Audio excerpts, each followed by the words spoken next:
We've got Chief Deputy Jim Baker of the Christian County Sheriff's Office. Jim, if I don't fumble your name there, how are you this morning, sir? I'm doing well, thank you. I'm doing good on this end, and glad to hear we're doing well. We start, as we do each and every month, with just a general summary of the activity for the month, and this is no different here today. What has kind of taken place over the month that you can tell us about? Yeah, so it's been a pretty on-track record for September. We had 27 generated reports compared to the previous month of 33. 4 criminal arrests. Those would be major criminals, domestics, violations, OPs, things like that. The major traffic arrests were up by a couple. We had 6 major traffic arrests, which are typically your reckless driving, suspended, revoked drivers. About an average for paper service, we serve 69 civil paper services, 42 location checks, with 2 of those being vacation patrol requests that they had submitted on the app to have their residents checked while they're out of town. 27 vehicle crashes compared to 21. Those vehicle crashes are anticipated to continue to go up with the movement of the deer and things like that. More implements on the road, all kind of factors. We had 1 narcotics arrest, and I believe we posted 2 road closures on the app last month, and it's been a busy month already with notifications and things going on with the app and stuff like that. Of which I got one yesterday, Yes. That is why get the app. Just that, it's one of those things where it's like you will be. It's a if you don't have it, it's a good way to stay informed and get all the latest updates and road closures and weather and scams. I can't say enough about how much we try and communicate to the public through the app and get that information out there. And that is I believe, Christian County IL. Is it, or is it CCSO IL? So if you go to the App Store and type in Christian County Sheriff IL, you can get it.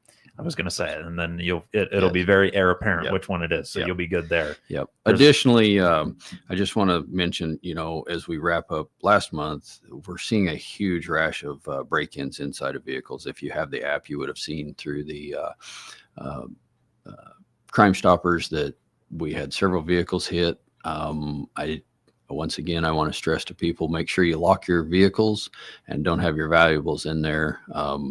There's people out there rummaging through cars, and it's probably going to intensify with Halloween season come up, kids out and about, stuff like that. Just make sure you've got your vehicles locked. Vehicles locked. And that right now being one of those crimes of the week, one of those break-ins, but to hear about as many as have come up all of a sudden as well, I feel like it's one of those things that comes in waves. A little bit as well. I'm sure you know that much better than I. Yes.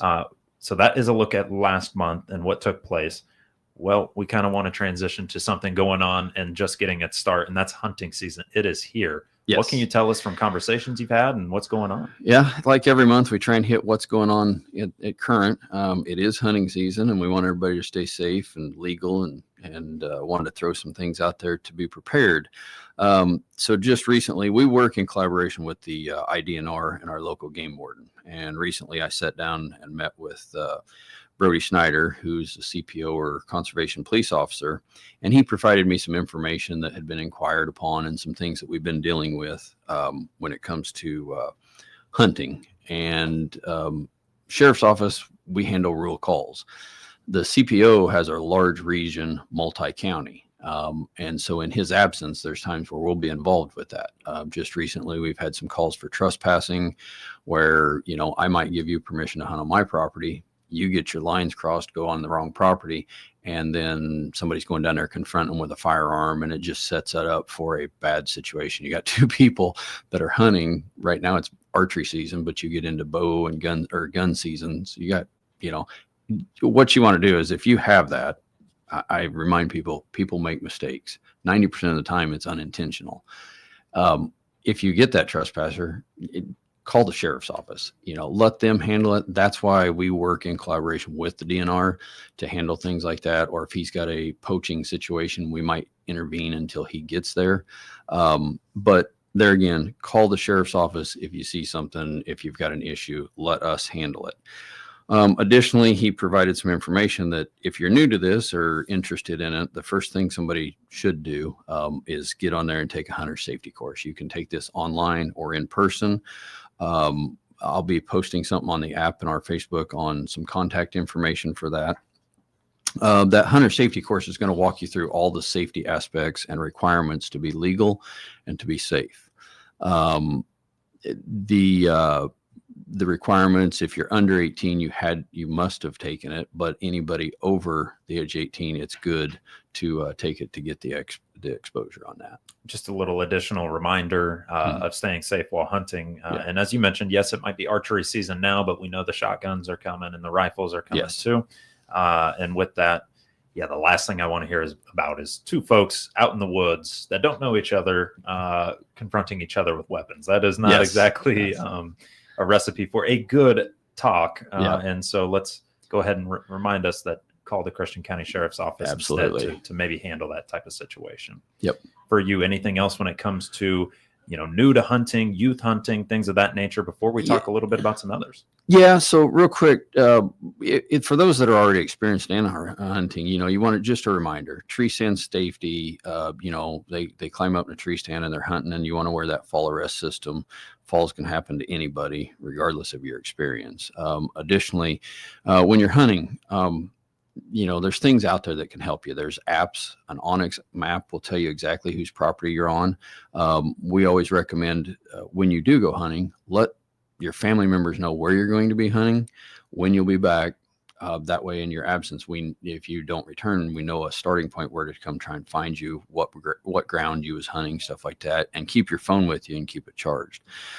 We talked a little bit about trespass. The only other thing I would mention with that is there is a purple paint law that is in effect, and it's actually in multi-states, that if the property's got the purple paint painted on the trees, fence posts, anything like that, that's basically no different than no trespass sign saying, hey, we don't allow you to hunt on this ground.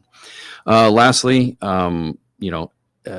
it's like we do with the sheriff's office. If you see something, say something. If you see somebody poaching, doing something that doesn't seem right, there's a target poachers hotline that you can get off DNR's website. And finally, CPO Brody mentioned that for anybody that's got questions on that, they're welcome to reach out to him at 217-685-2464. So that's 217-685-2464. And his name is Brody Snyder. You can also reach him at brody.snyder@illinois.gov. And he would be more than glad to answer any of your questions or help you get set up with a hunter safety course. And probably a plenty busy guy in his own right. I do have a quick question for you on those purple paint laws. Yes. Is that something, so say, obviously we're used to the no trespassing signs, but instead I want to just maybe put a purple band around a tree. As a homeowner or landowner, is that something I've got to do roughly about 5 foot, 6 foot tall up on a tree? Is there kind of requirements? So when the state legislation allowed it it's under the wildlife code. Okay. And basically there's no restrictions on it. I think there might be something where it's 12 by 12 square inches. So if you paint a tree, it's not just one streak. It's about a 12-inch, the girth of the tree, horizontally up and down, spray painting, approximately 12 inches. That's what they require, that I believe Brody was saying. There again, we assist in it. We call him, hey, can you confirm this?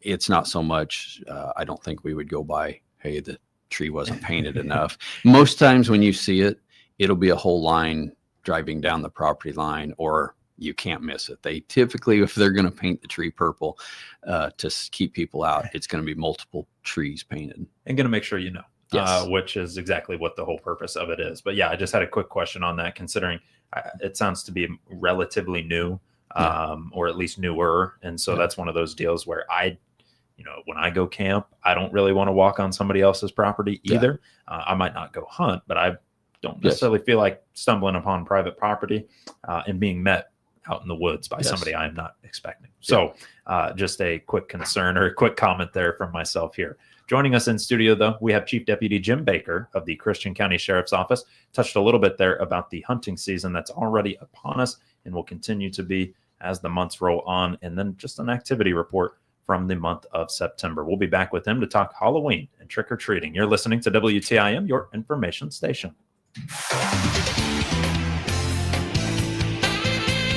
WTIM.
To I-57, cruising 98.3, plays the hits from early Elvis in the 60s to the British invasion of the Beatles, Herman's Hermits, and many more from the 1960s. Then we swing into the early half of the 1970s with artists like the Guess Who, the Doobie Brothers, and Elton John. Every song brings back something you remember about growing up. Set a button and crank up the station, playing good time rock and roll from the Tower of Power, cruising 98.3 WSVZ.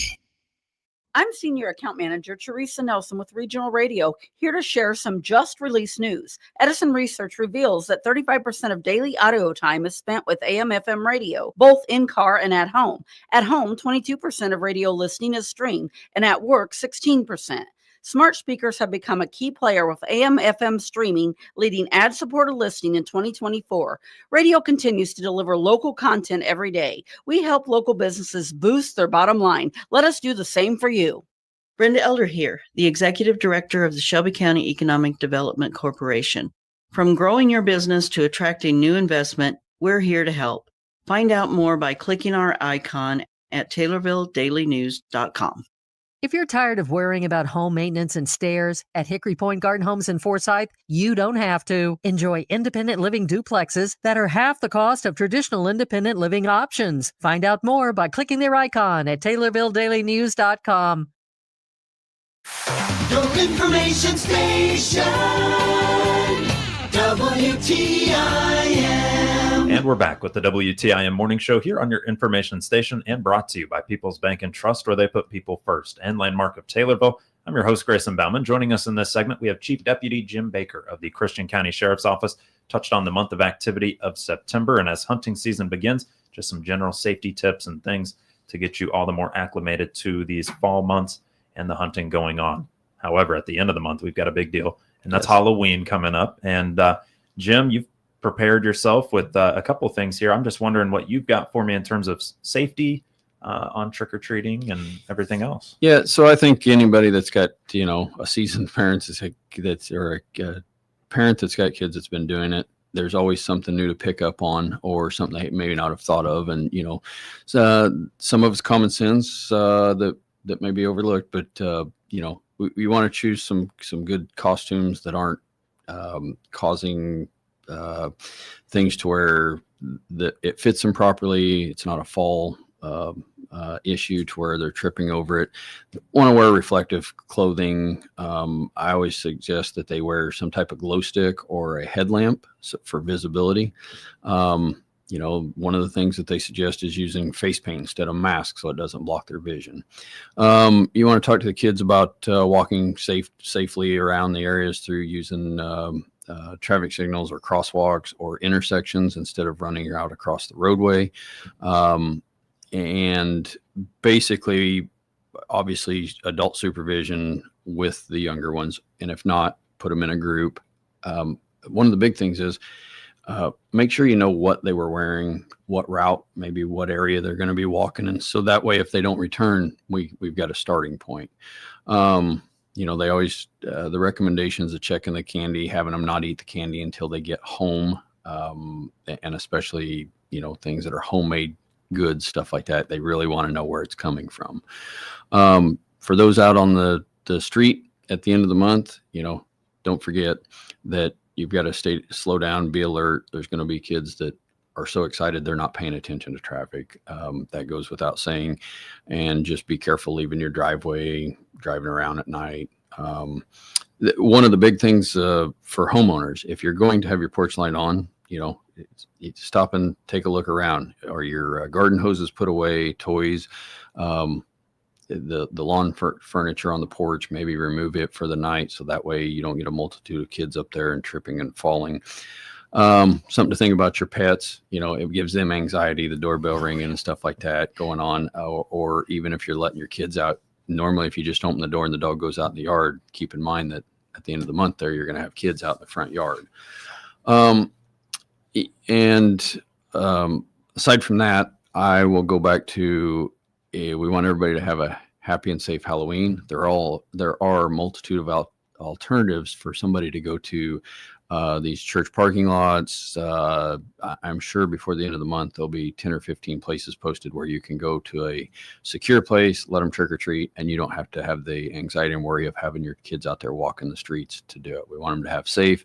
It is a relatively safe community for them to go out and do that. But with those precautions, or just avoiding it by having them do these, a lot of these people put a lot of effort into these free trunk or treats, things like that. I would say take advantage of it. And like we just said before, with everybody out and about, I can't stress enough, lock your vehicles. Don't have valuables in it, and have it to where they don't have access to that stuff. Don't find yourself as the crime of the week, maybe, Yes, or yes. at least the victim of it. And certainly maybe don't find yourself on the opposite side of that too. Yes. But we've had several vehicle break-ins, especially over by Lake Bertinetti. So something to stay aware of. You mentioned there that the kids are going to be so excited just to get candy and just get out there. And I'm right there with you. So I'd like to put a little more onus on some of the drivers there that evening. They're kids. Yes. But if you're driving, you're likely an adult. And taking that extra time. We've already seen school get up and running. Kids are out more than they have been over the summer months and things like that. So just driver safety, I would like to really emphasize there. Let's make sure we're driving slow. Absolutely. We're like I said, we've had some terrible accidents lately. It's unfortunate, and people just need to slow down, pay attention. Put that phone down and pay attention to your surroundings. That's a big one. You mentioned, those accidents are going to climb a little bit with the deer and as many farm implements that very are good out there point as well too. Yeah, very good point. It's by the Halloween season, they call it the rut. The deer are out breeding, and we will jump probably double in our crash reports. So just be mindful of that. Crops are out, or they're getting out. That's pushing deer out into the roadways, and you just want to watch out for those deer. And especially at night, they're going to come out from anywhere, and you don't want to be one of those people. You do not. So be on the lookout not only for trick-or-treaters, but some of those deer that are going to be coming out. Absolutely. Well, Chief Baker, thank you so much for joining us. All right, thank you. You got it. Chief Deputy Jim Baker of the Christian County Sheriff's Office to talk a little bit about trick-or-treating safety, hunting safety, and the month of September for the Christian County Sheriff's Office. You're listening to WTIM, your information station. With SRN News, I'm Greg Clugston in Washington.